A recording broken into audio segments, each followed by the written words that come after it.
Eu sou Mário Persona e essas são as respostas que eu dei aos que me perguntaram sobre a Bíblia.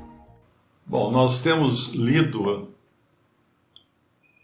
1 Coríntios, capítulo 13, e entendemos que o capítulo 13 de 1 Coríntios, ele é um parêntese colocado em meio às instruções dadas à igreja a respeito da ceia do Senhor, das manifestações dos dons, e no capítulo 14 nós vamos ver a reunião da igreja, vamos ver a questão do dom de línguas e também a reunião da igreja. E esse capítulo 13, que é inserido entre uma coisa e outra, ele deixa claro de onde vem a energia para o exercício dos dons. E ela deve vir do amor.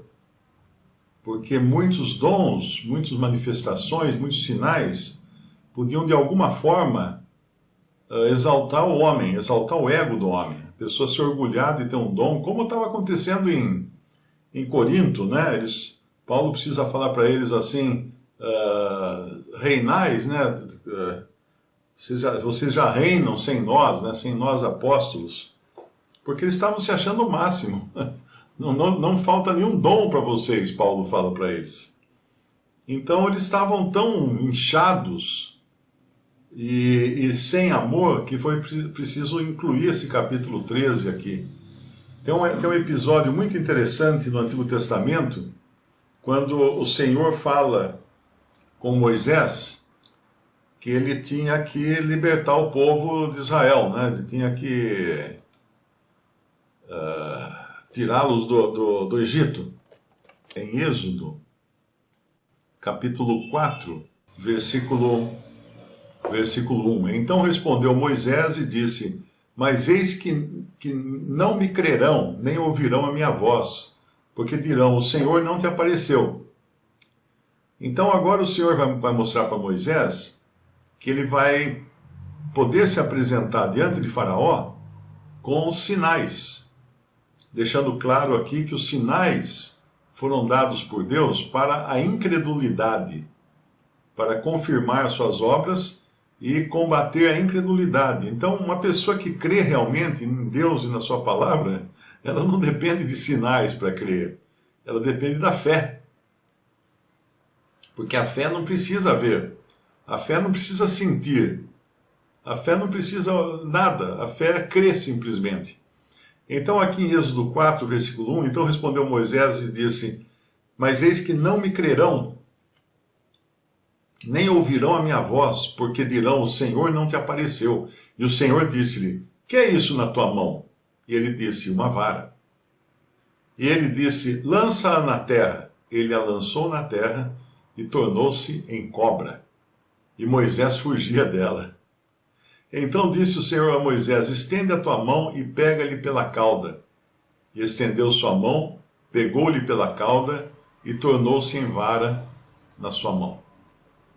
Para que creiam que te apareceu o Senhor, Deus de seus pais, o Deus de Abraão, o Deus de Isaque e o Deus de Jacó.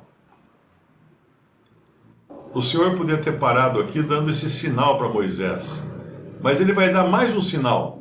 Isso que é interessante.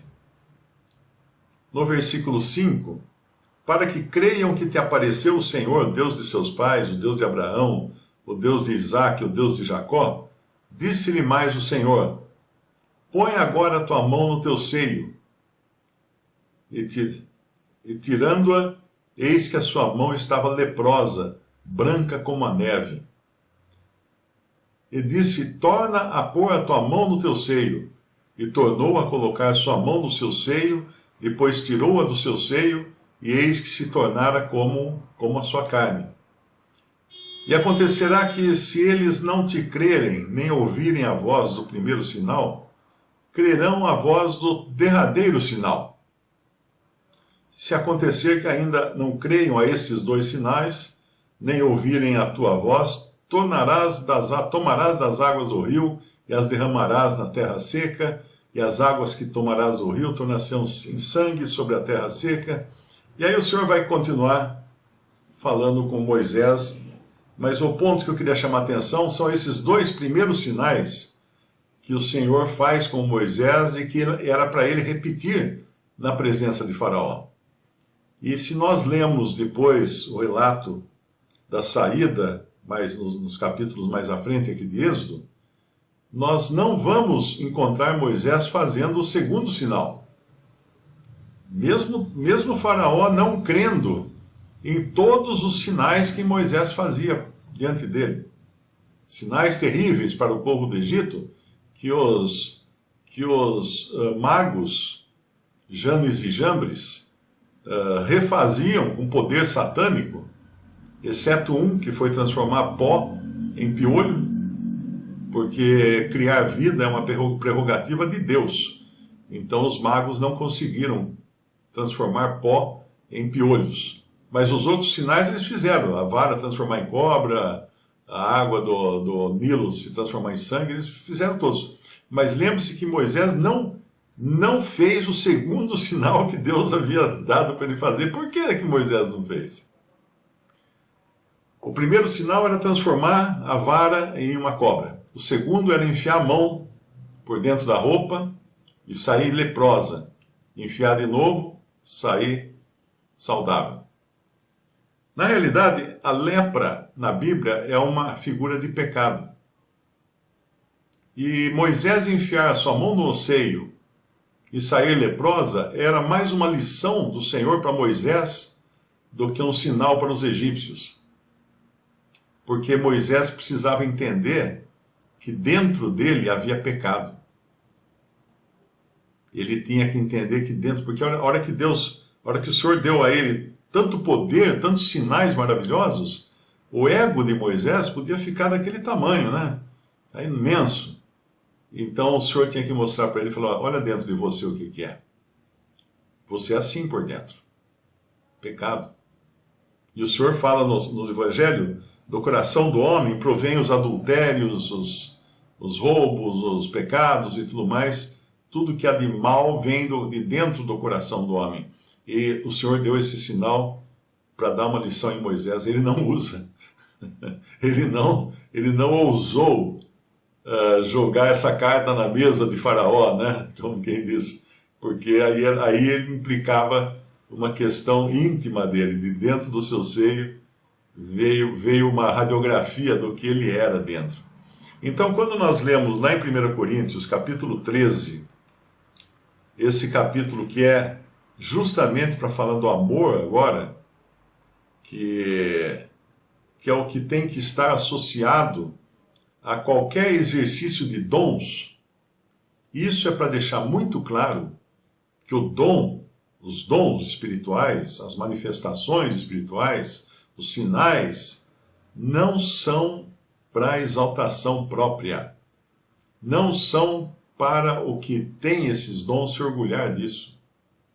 Pelo contrário, ele só deve exercitar essas coisas se tiver um objetivo, uma utilidade.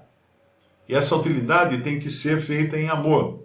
Voltando no capítulo 12 de 1 Coríntios, no versículo 7, esse é um versículo que ninguém deve esquecer, principalmente quem passou pelas religiões pentecostais, onde tem muito auê, né? Muito show, muita gritaria, sapateado, gente caindo para lá, caindo para cá.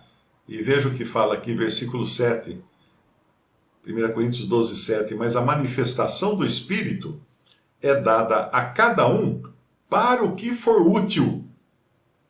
Então a pergunta que uma pessoa tem que fazer, quando vê alguma coisa estranha, alguma coisa acontecer, alguma coisa miraculosa, extraordinária, a pergunta que tem que fazer é a seguinte: qual a utilidade disso?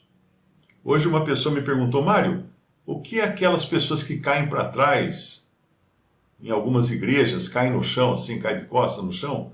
Isso aí ou é combinado, ou é influência demoníaca, ou é manipulação psicológica, como faz quem pratica hipnotismo sabe fazer essas coisas. Ele fala para a pessoa, você vai virar um poste agora, a pessoa não consegue se mexer, fica parada no lugar, não mexe.